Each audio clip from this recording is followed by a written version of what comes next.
I definitely tell my clients this. Sometimes it's better to offer fewer choices, and it's a scary concept for them to accept and actually Mhm. implement. If you just say, okay, cut out options, you legitimately might be leaving stuff off the table that's the best fit for somebody. But if you can ask them a few questions to really narrow it down of like, oh, they don't want silver, they want gold. Okay. That automatically eliminates half of my inventory then. Great. And I can just show the relevant stuff. I think the fear comes from the fact that people are like, well, I did have an option for them, but I didn't show it to them, so they didn't buy. I'm Larissa Worstiak, and for the last 8 years, my women-run marketing agency, Joy Joya, has been helping jewelry brands thrive. I'm here to help you toss aside the one-size-fits-all playbook and create a unique marketing strategy so your brand can shine in a sea of sparkle. All right, let's jump in, sparklers. As you know, I'm obsessed with email marketing. There's just nothing quite like it for building long-term relationships with customers and driving consistent sales. Over the years, I've explored so many ways to grow email lists, from pop-ups to lead magnets, but there's one strategy that's really been standing out lately, and that is quizzes. Quizzes are such a fun, engaging way to capture leads while also providing value to your audience. They let your potential customers feel seen and understood, helping them make more confident purchasing decisions. Plus, they're so incredibly versatile. You can use them to recommend products, showcase your brand's personality, or even just entertain your audience while collecting those precious email addresses. Now, as you know, I don't typically do interviews on this podcast. I usually stick to sharing my own insights and strategies, but I wanted to make an exception for this episode because I believe so deeply in the power of building an engaged audience and guiding them through their customer journey. And who better to share the ins and outs of using quizzes than Josh Haynam, the co-founder of Interact, which is an easy-to-use quiz building platform. I wanted to hear directly from the source about what makes quizzes such a unique and effective tool for email list growth and audience connection. One of my clients right now has been seeing really great results using an Interact quiz to recommend products, and we're in the process of revisiting this client's welcome flow to be even more segmented and targeted based on quiz responses, so the client can deliver an even more personalized experience to the subscribers. And full disclosure, Joy Joya is an Interact partner, but let me just say we've actually been using the quiz internally and loving it long before we became partners. It's user-friendly, effective, and genuinely fun to work with, so I can confidently recommend it. We use Interact as part of our DIY marketing platform, JoyDeck, to help our subscribers connect with their ideal audience building strategy. So based on our subscribers' quiz results, they're then guided to tailored resources that align with their goals without overwhelming them or giving them too much information. It's really been a game changer for us in offering a focused and actionable experience for our community. So in today's episode, Josh and I dive into the why and how of quizzes for jewelry businesses of all sizes with actionable insights you can apply right away. Whether you're just getting started with email marketing or looking for fresh ideas, this conversation is one you won't want to miss. Let's get started. Hey, Josh, welcome to the podcast today. I'm very excited to have you, and I'd love for you to please introduce yourself for the audience. Yeah, thanks for having me. My name's Josh. I'm the co-founder and CEO at Interact. It's a quiz software for basically building up your email list, creating quizzes that people love taking because everybody loves taking good quizzes. But we have a tie-in where you can ask for somebody to put in their email address at the end of a quiz. And to date, we've collected 450-ish million leads for our customers through those quizzes. And so it's been really successful and a super fun thing to work on because quizzes are always a good time. Yeah, how did you get started with this concept? Kind of by accident.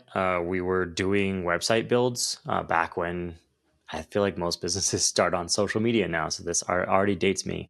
But back then, the first thing you did when you were starting a new business, build a website. And everybody just wanted to build a website, to get people on their email list because they're like, well, that's how you make money, right? And that's just kind of the general knowledge. And so myself and two friends of mine in college, we started building websites for people because back then, this was 2011, 12, it was kind of hard to build a website. There wasn't necessarily a bunch of options to just get a website online. So we build a website, takes weeks, thousands of dollars, put it up, and everybody just wanted to know how many emails did I get? And we're like, hmm, that's interesting. So then one of those clients wanted to do a quiz, and of course, there was no quiz software back then. There was barely website software. So we built that custom too. It took like a month, but it worked way better at converting people to an email list because by the time you ask for the email at the end of the quiz, you kind of have like some back and forth. You ask questions, people get a little comfortable. And so it worked extremely well.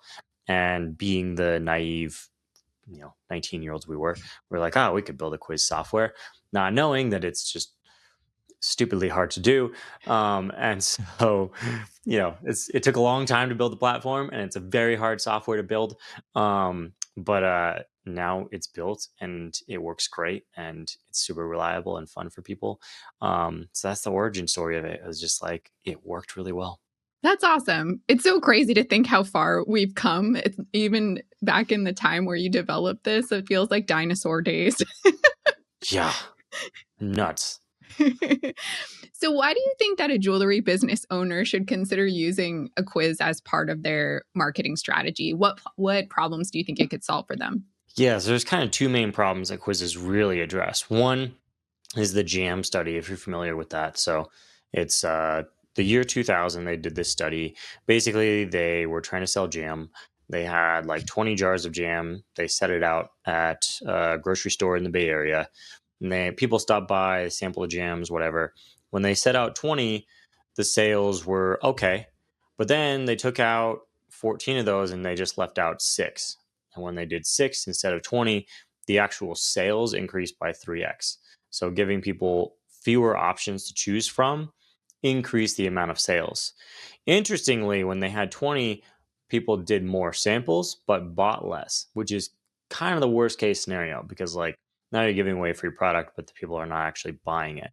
And so that study was reaffirmed in 2024. They ran the same study again and found the same results, if not more, where if you give people fewer options, they're more likely to buy. Now, the thing that the quiz layers on top of that is you can actually ask people what their preferences are and what they want, what they don't want before presenting them a fewer number of options. And so you can create a quiz that's like, what's your jewelry style? And you can say, okay, this is your style, and here's like three pieces from our necklace collection and three pieces from our earrings collection, even though you might have 50 of each of those. And because you're offering the three instead of the 50, statistically, according to that study, you're going to increase your sales by 3x. So that's one really good avenue for it. The other one, you go ahead. No, I love that that's actually backed by science because Hmm. I definitely tell my clients this. Sometimes it's better to offer fewer choices, and it's a scary concept for them to accept and actually Hmm. implement. Yeah, I mean it is interesting, and I think that's why I think the scariness of it comes from the lack of the personalization. So that's where the quiz is really a good solution because if you just say, okay, cut out options, you legitimately might be leaving stuff off the table that's the best fit for somebody. But if you can ask them a few questions to really narrow it down of like, oh, they don't want silver, they want gold. Okay, that automatically eliminates half of my inventory then. Great. And I can just show the relevant stuff. I think the fear comes from the fact that people are like, well, I did have an option for them, but I didn't show it to them, so then they didn't buy. But that's where you can ask questions. You can even use branching logic where it's like, okay, they said they don't like this, eliminate all that. And they ask another question, eliminate, eliminate, eliminate down to three options, even if you have 150 pieces to start with. So you can get really granular with it. Um, and it's an interesting one because 24 years apart, they ran the same study and then they found that it actually increased, which is probably due to like the proliferation of just like we have so many options all the time now compared to in the year 2000. Like people even more want to just be shown something that's like specific and relevant and not too many things to choose from. It's so true. Even I feel overwhelmed, especially shopping online. It's like, just can I filter this down more? Like, it's too much. And it's an interesting one, and this is like something that we feel passionately about at Interact. Working on this over the years, we did start out working with everybody, and we still do. We work with a lot of big companies, but what's really cool to me is seeing smaller companies be able to actually execute on this personalization, because the thing is that big companies have been doing this for a long time. Like Amazon's great at it, Netflix is great at it, like shopping websites, that are massive are great at it. But behind the scenes, they're running these really complex machine learning systems that are basically tracking and analyzing everything you do and automatically showing you relevant products. But that stuff is just like crazy expensive. I mean, the engineers alone, might be $1 million a year. Then you got to pay for the servers and the software and the setup. You're looking at like a minimum 50 to $100 million a year buy-in, and that's just not feasible for like most businesses, especially small businesses. So then you can take the exact same concept, because on the back end, it's all the same. It's just slightly less complex. And you can just ask people to tell you their preferences using an interact quiz. And now all of a sudden you're paying $30 a month instead of $50 million a year. Yeah. When you put it into perspective like that, it's I didn't even realize like how much these big companies are spending on these really complex like machine learning systems that they have. I mean, there's just like a massive divide. And I think that's like part of the struggle of being a small business owner is like, you don't have access to that stuff. And historically, the gap has just been uncrossable. Like, just there's no way you're ever going to onboard that kind of stuff. And if you did, you'd never see ROI from it, because, if you're a small business owner and you're going from selling $10,000 a month of jewelry to now 15, you're never going to make ROI on $1 million investment. Yeah. But if it's a $30 a month investment, and then it takes you, a couple weeks of your time, let's say, so all in, you're spending, including your own salary, like $10,000. You make that back in 2 months, and then all of a sudden, now you have an extra $5,000 a month from this personalization in an ongoing way. Do you have visibility into the kind of results that your clients get? Do you have any like case studies from e-commerce brands that you're really excited about? Yeah, so one in particular, not in the jewelry space, but this is a coffee company, and it's cool because I kind of have gotten to know them over the years. I used to live in San Francisco for a long time, and they were a local San Francisco coffee shop, and they signed up for Interact. Not unbeknownst to me, but then I found it, and we just kind of started chatting back and forth. This was the year 2020 that they got started, and Parag, who runs the coffee shop, he said that that quiz accounts for 9% of their total like sales. 9%, or actually 9% of people who take the quiz buy from them, which is crazy. It's like a really high number. That's a great Um, conversion rate. yeah, it's a really high conversion rate, and it's been like that for 5 years now. Um, and that's really cool. I love seeing that, and I love seeing the implementation. And his in particular, I really enjoy what they did there, because it's a multi generational coffee shop, and he actually interviewed his father, I believe. Yeah, his father, who was like the second or third generation coffee roaster. He interviewed his father to put together the quiz. He was like, because it's a coffee like matchmaker, right? And so he just asks you for your taste profile and all that kind of stuff. So it has this really deep like knowledge in it, where Mhm. it's not just like a, fun frivolous thing. It's actually based on 50, 60 years of coffee roasting experience to be able to tell people, if you're trying our coffee for the first time, or even if you've been drinking our coffee for a long time, I think these are the three that you'd really enjoy. And that's really special. But then also on the hard line, it does sell quite well. I never really thought about the way a quiz can actually be a storytelling tool, also, in the way that you're describing. Absolutely. I mean, the storytelling aspect of it is crucial. Like, the best quizzes, it's a relationship builder at scale. Like, you obviously can't be there all the time. Every time someone lands on your website, to be on a live chat or, hop on a Zoom call with them, it's just not possible, especially not 24 hours a day. But you can kind of emulate a similar type of conversation to what you would have if you could talk to everybody just in a formatted way through the quiz. So it's like, most people coming to your website are probably thinking like, which of these kind of pieces would look good on me, or which of these pieces would I enjoy, or which one would go with my style. And you can make that the idea of your quiz and then just have this conversation with them. And as you're going through the conversation, they're getting to know you, you're getting to know them, they're getting to experience your knowledge because if you don't ask relevant questions, then it's very clear you don't understand the audience. If you do ask really relevant questions, then all of a sudden they're like, okay, there's some trust being built here. I trust that this is like a real brand. This is a real person because you wouldn't know how to ask these questions unless you could understand what I'm experiencing as a person. Those are great points. One question that I get a lot, I mean, it's probably like the eternal question is how do I build my email list? Everyone wants to know how do I get more email subscribers? There are obviously a lot of different tactics. The quiz would be one of them as a lead generation tool. How do you find the quiz compares to like some of those other options out there for building an email list? Yeah, so I think specifically in e-commerce, it's really important to understand where someone's at in the buying cycle. So if somebody's really deep in the buying cycle, quiz is probably not your best option. Like at that point, having a sort of discount code is probably the best way to get them over the finish line. Like if they're almost ready to buy, they already know what they want, and it's in their cart, or they're about to put it in their cart, offering them $5 or 10% off their first order or whatever, probably the way to go.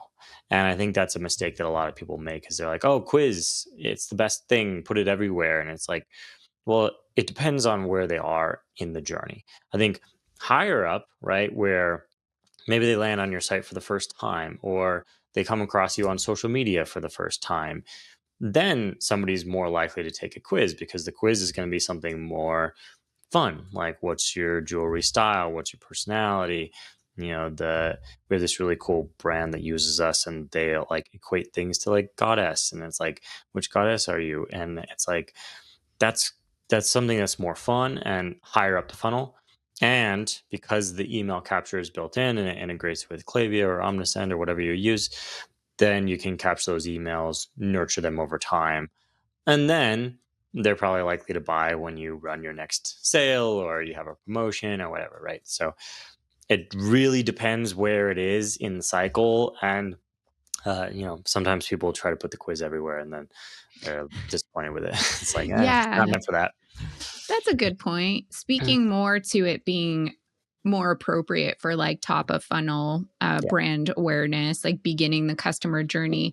Obviously, a quiz isn't going to work in a vacuum. You have to drive people to it. You have to make people aware of it. So, what are some good Mhm. ways to like get people to actually go to your quiz and see it? Yeah. So I think this is like probably the number one struggle within the quiz, because I think there's a lot of conception around like, oh, quiz that helps me get customers, that helps me get in front of people.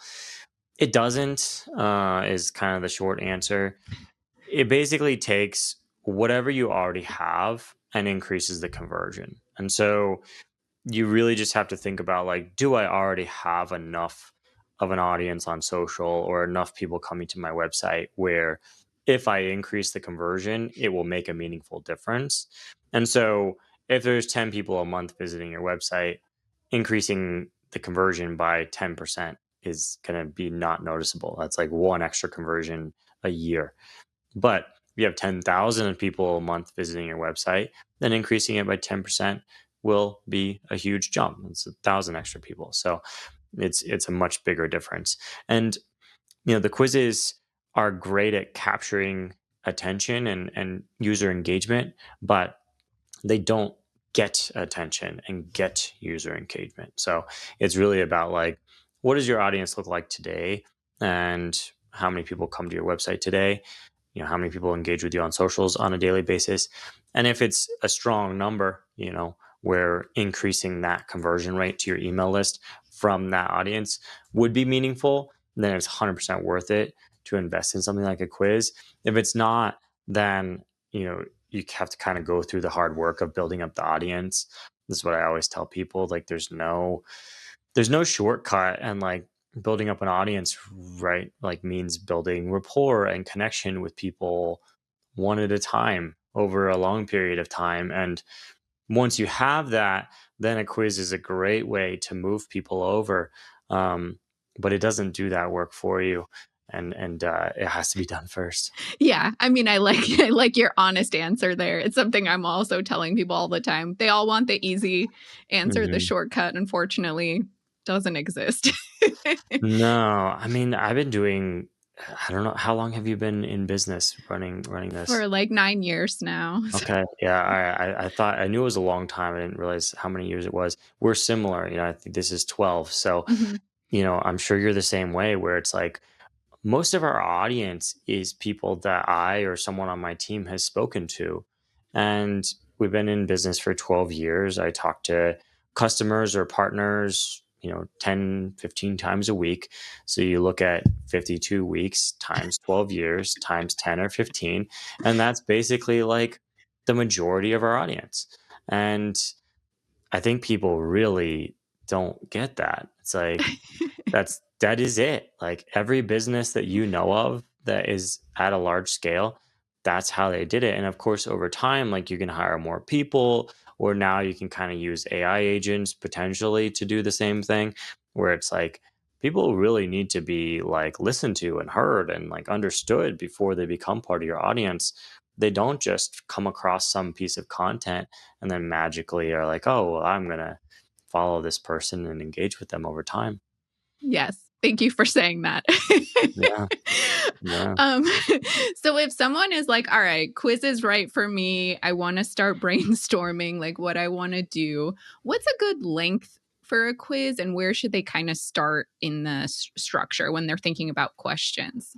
Like I mentioned, we do have an AI agent now that is really good at going through this. But I'll tell you what we put into that. So basically, what we put into that is like, you definitely want to start off with the title of the quiz and like what you're going to talk about or what the concept is going to be.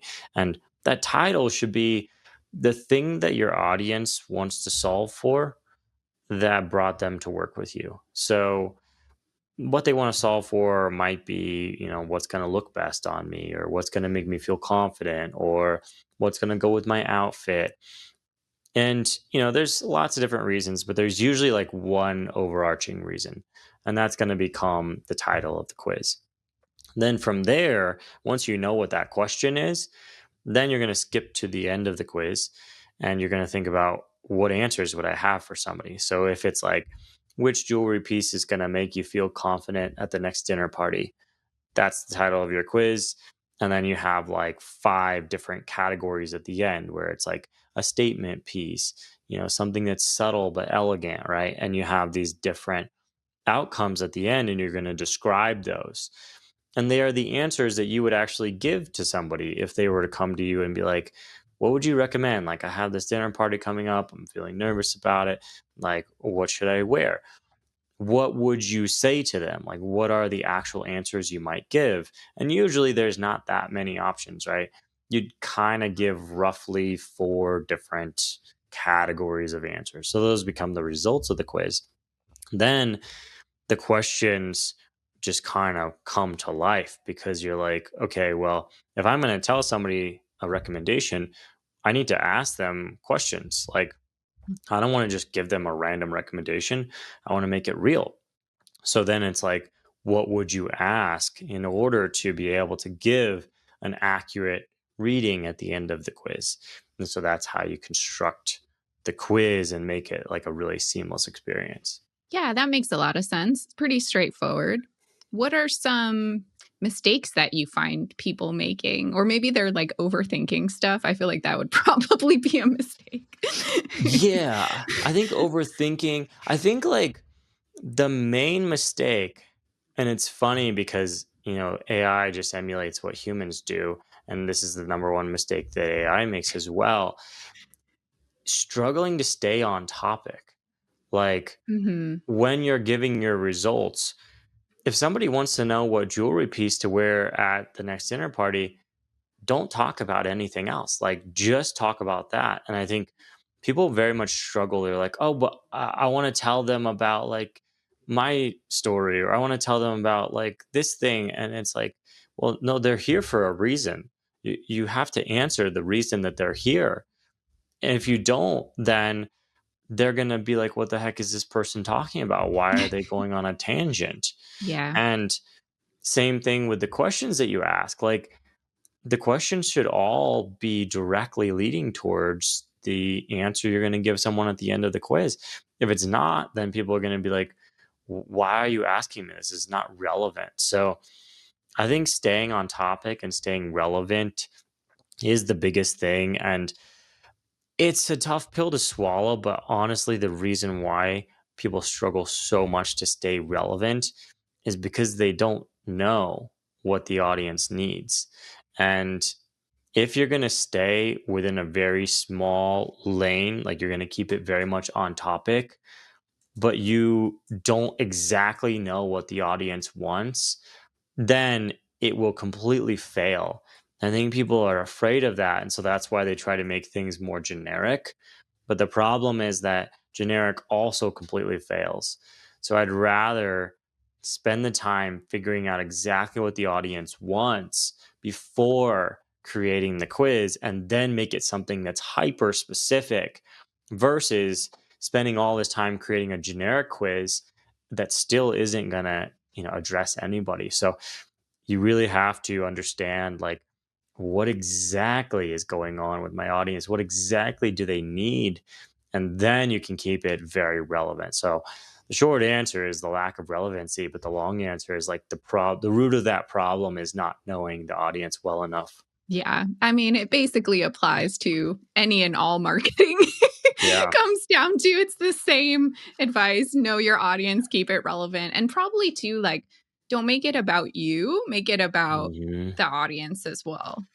Yeah, and that's another big one, right? Like I think it's a blatant sign that you don't know the audience if you're just talking about yourself and your products and why it's great. Like it just shows that you don't understand what the audience actually wants, what your customer actually wants. And nobody wants that, right? Like they want solutions to their problems. They want to feel fulfilled in the ways they want to feel fulfilled. They don't care if spent 10 years crafting this piece. It's like they care about, is it going to make my friends jealous? Like Yeah. that's what they want to know, right? So That's true. what they actually want. So you got to understand that and then give them that. Mhm. How easy is it for a business owner or like a marketing team to set up a quiz? I know earlier you mentioned like a few weeks of time.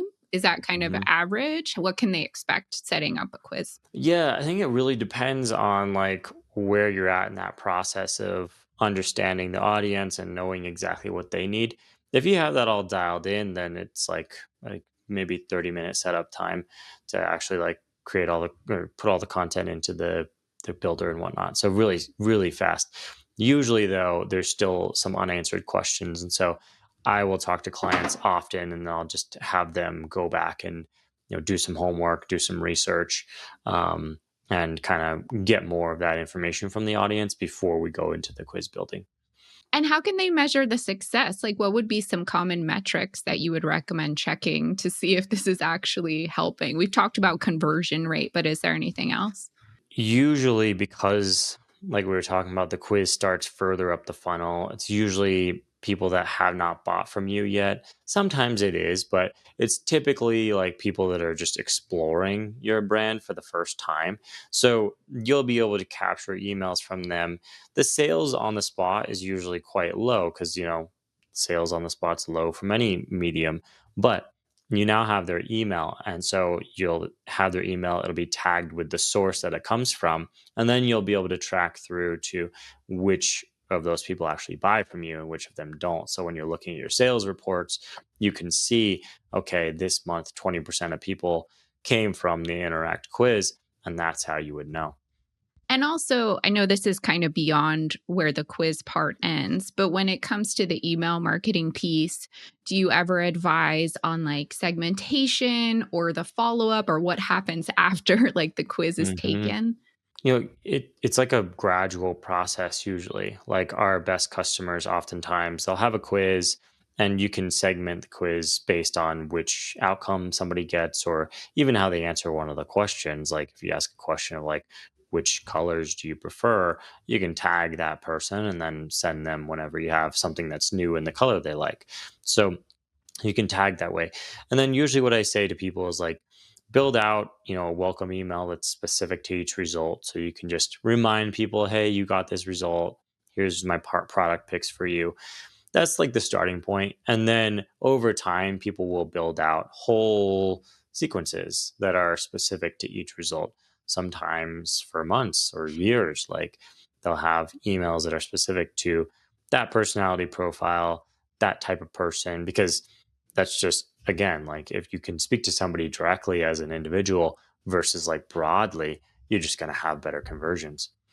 So, as someone who's so like entrenched in quiz land, Mhm. I'd love to know like what's the future of quizzes? Where is this going? What are you guys excited about? We've talked about AI. What does the Yeah. future hold?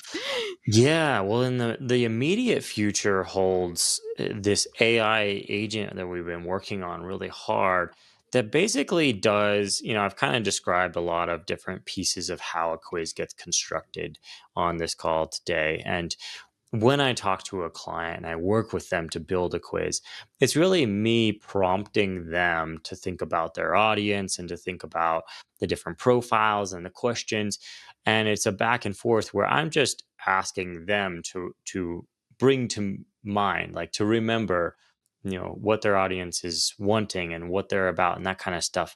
So we've built an AI agent that does the same thing where it's basically your interviewer. It interviews you to think about like what are the different aspects of my business, and at times it will prompt you to put in URLs because it might want to know like, okay, can you show me all your products now? And so you'll put in all the URL of your product page and it will automatically crawl that and add them to the conversation.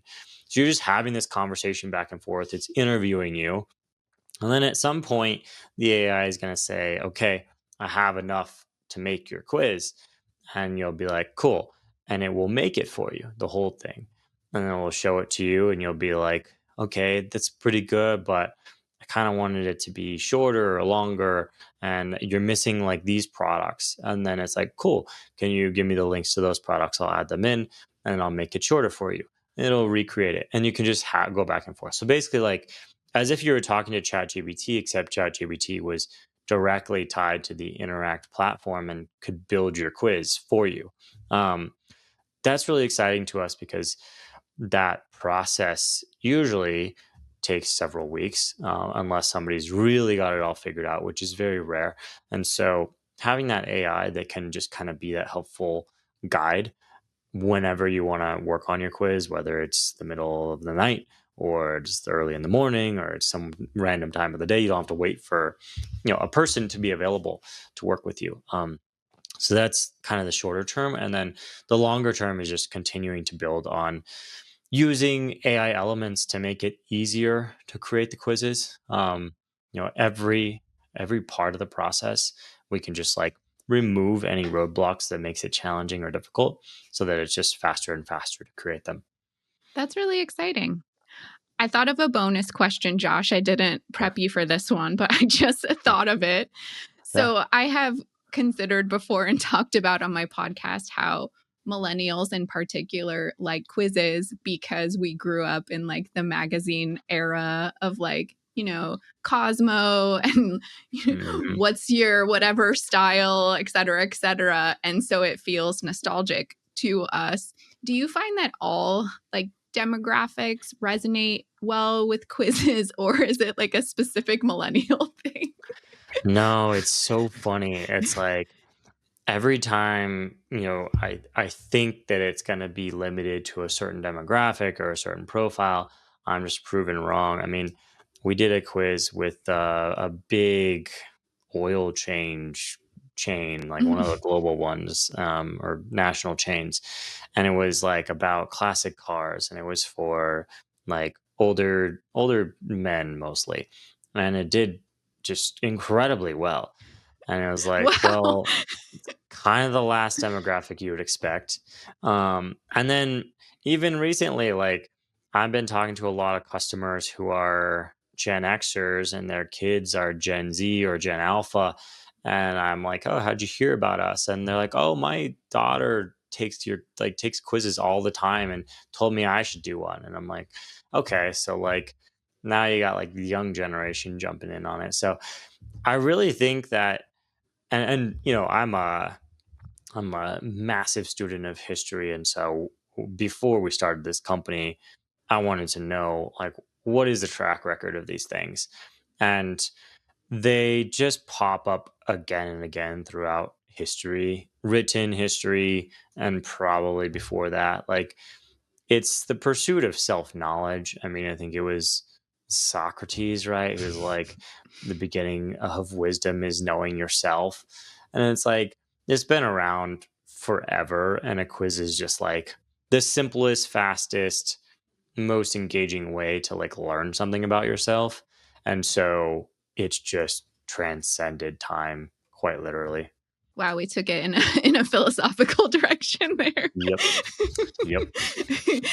This has been so helpful. I learned a lot. It's a great conversation. I'd love to know, Josh, where can listeners find you and learn more about Interact? Yeah, yeah. So to find me, I usually share the most on LinkedIn. So you can find me on there. I'm pretty easy to find. And then for Interact, you can go to tryinteract.com.